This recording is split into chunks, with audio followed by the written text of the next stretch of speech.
So I'm smoking crack all day. I'm shooting ketamine at night. Everything in my system was shutting down.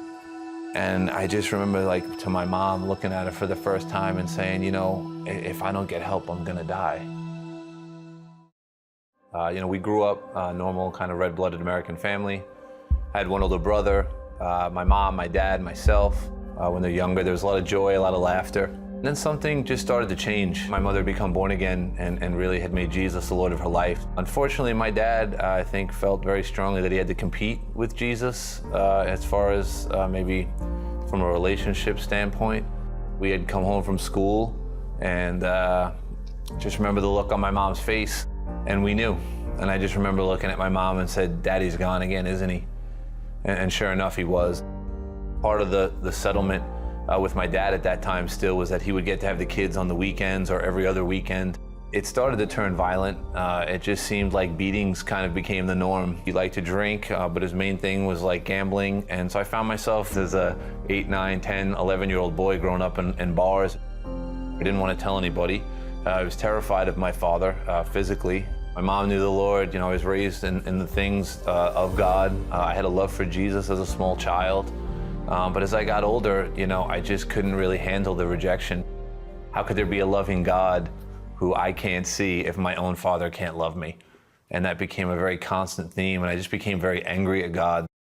After I graduated high school, I started to get involved with acid, LSD, mushrooms, Vicodins, angel dust, PCP.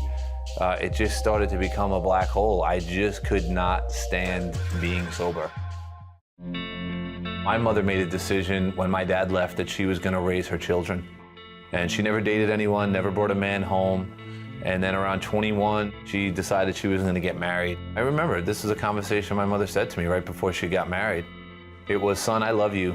I'll do anything in the world for you. But until you're ready to get help, I can't help you." And she made a decision at that time to just sever ties and say, if you're going to live this lifestyle, you're going to have to do it somewhere else. To me, the one thing in my life that was a constant that would never leave me or reject me was my mother. And here she was abandoning me. And that just threw me off the deep end. I had no respect for myself, therefore I had no respect for anyone else. Doing whatever it took to get high became the way to get high. I was now living in a situation where I was living at a girl's house in their basement. The parents lived on the main floor smoking weed, and the cousin lived upstairs smoking crack. And I remember him saying, "Hey man, why don't you try this?" And so I started smoking crack. 2 or 3 years had gone by. That situation got so painful that finally I just packed up what little stuff I had.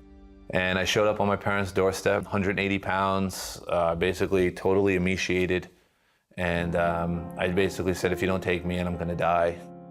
Right at the end of August, beginning of September 2003, I found myself in a rehab. And I can remember sitting there the first night in rehab and just literally saying, God, if you're real, I need to know you're real. And I know there's a lot of stories in this book, but if I don't read something that gives me some kind of hope, I just don't think I'm gonna make it. I happened to come across Psalm 143, and I'm reading it, and it just talks about, how David, his enemies had caught him and dragged him down into the pit.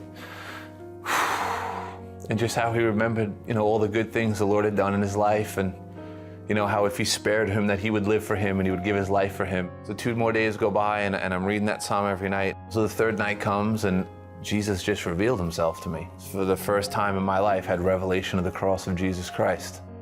I gave my life to Jesus that night, inexplainably in an instant, like every bit of shame and guilt and condemnation that I had over my life was broken. My sins were forgiven. The thing that I knew for the first time is this wasn't about my mother. This wasn't about religion. This wasn't about anything other than Jesus Christ being my Savior. If I could talk to you and you're out there and you're struggling with addiction and you're just feeling completely hopeless, I would tell you there's hope.